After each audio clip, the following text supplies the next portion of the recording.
독립정신과 역사관을 기리는 산교육장. 이곳에선 민중의 심장을 뛰게 했던 그의 신문 논설은 물론이고 역사에 주목했던 사학자 단재를 만날 수 있다.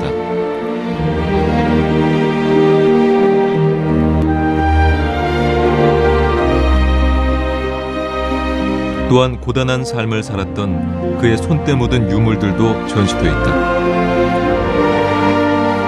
일제의 탄압과 가난도 막지 못했던 불굴의 독립정신.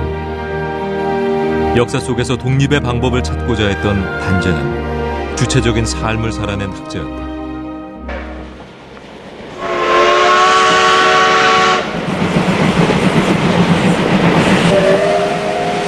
조국의 씩씩한 재건을 위해 절치부심했던 피 끓는 지식인 단재 신채호. 그는 한일 강제 병합이 일어나던 1910년 망명길에 오른다.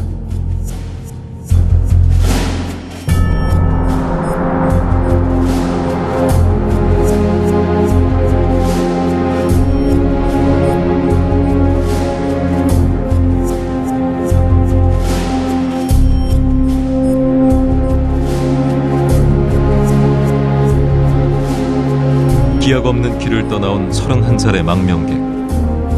그의 괴나리 보침에는 낡은 역사책 한 권이 들어있었다.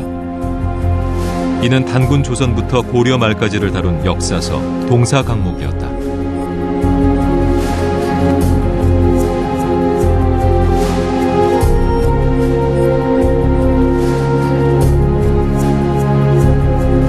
동사강목은 안정복이 지은 역사서로 역사가의 중요한 원칙을 주제하고 있다. 첫째, 계통을 밝힐 것. 둘째, 찬탈자와 반역자를 가릴 것. 셋째, 시비를 바르게 내릴 것. 넷째, 충절을 높이 평가할 것. 다섯째, 법제를 상세히 살필 것 등이다.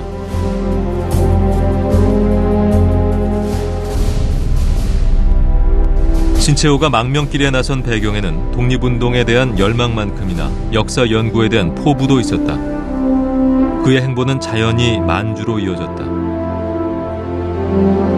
우리 민족의 찬란하면서도 독자적인 문화를 꽃피운 땅, 만주의 역사를 되찾는 작업이었다.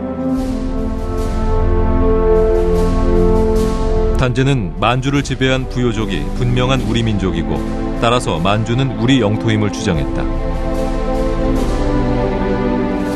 단재 선생님께서 1910년 망명 후에 만주를 돌아보면서 우리 조상들의 발자취를 직접 대하게 되면서 단군 이래 부요족의 삶의 터전을 장백산 고원에서 일어난 압록강 줄기로 내려와 서쪽은 요동이요 남쪽은 평양 황해도에 걸쳐서 처음 살았다고 보았습니다.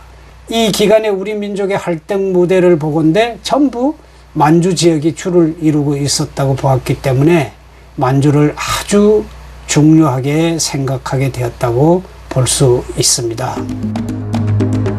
모두가 기존의 역사서만이 역사의 전부라고 믿고 있던 그때 단재는 우리 역사의 모델을 만주까지 넓혀놓았다. 발길이 닿는 곳, 시선이 닿는 곳 어디 하나 고구려의 옛 땅이 아닌 곳이 없는 지안. 이곳은 1300여 년 전만 해도 고구려의 주요 활동 무대였다.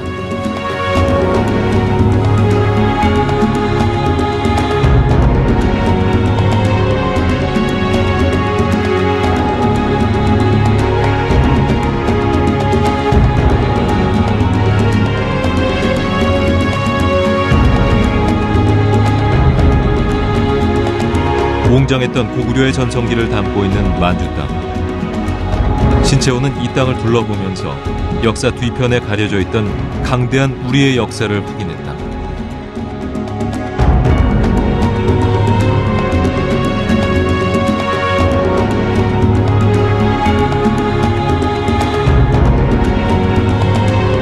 단재의 역사 연구야말로 유적답사와 문헌의 비교 고찰에 의한 확고한 실증 위에 기초했던 것이다. 우리 역사의 중심에 만주가 있었다는 사실을 새삼 확인하면서 단재는 비통한 마음을 감출 길이 없었다.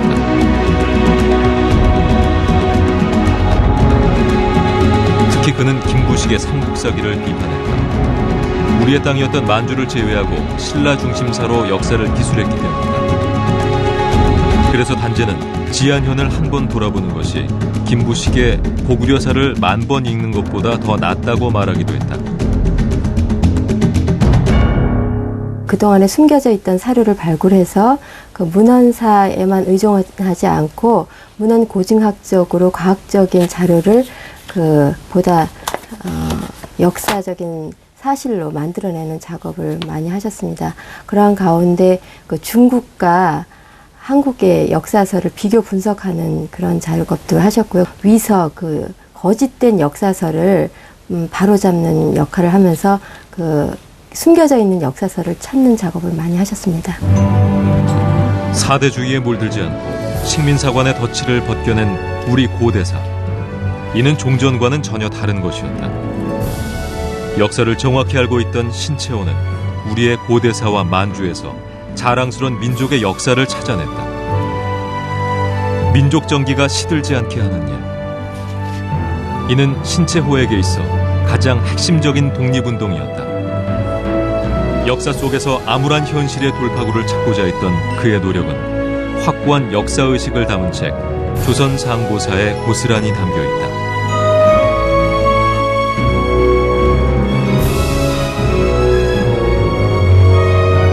이 조선상고사는 원래 단제 선생이 조선사라고 하는 그러한 제목을 가지고 계획을 했던 겁니다. 그런데 결과적으로는 조선사를 다 집필하지 못하시고 조선상고 부분, 수두시대 단군으로부터 출발해서 삼국시대인 고구려, 백제, 신라까지의 역사를 기술한 겁니다.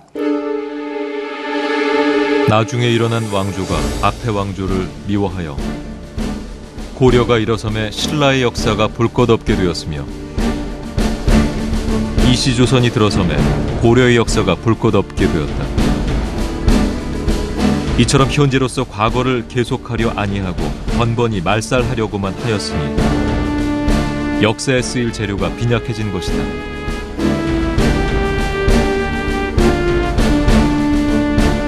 지금 혹붙은 역사, 잘못 망가진 역사를 바로 세우는 겁니다.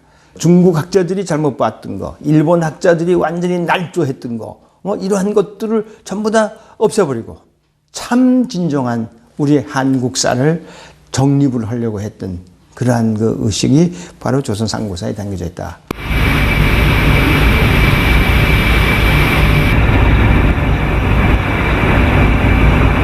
망명객 신채호의 여정은 러시아 블라디보스토크로 이어진다. 이때 단제는 청천벽력 같은 소식을 접한다. 바로 한일 강제 병탄. 형용할 수 없는 분노 때문이었을까? 신채호는 자신의 주특기인 언론 활동을 활발하게 재개한다.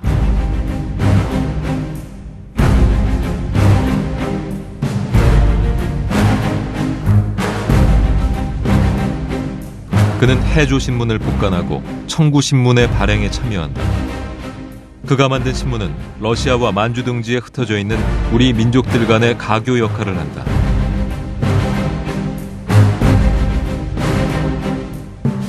또한 교민단체 권업회의 기관지인 권업신문의 주필을 맡기도 했다.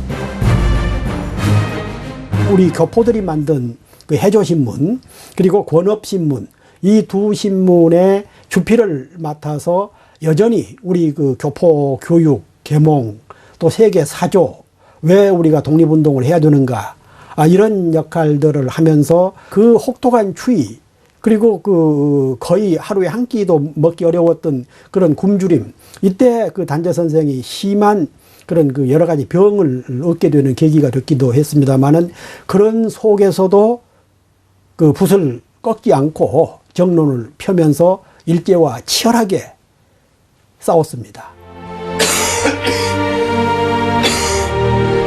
지독한 생활고는 독립운동가에게는 그림자처럼 따라다니는 일이었지만 생활고에 병고까지 겹쳐 신채호는 이중의 고통을 겪어야만 했다.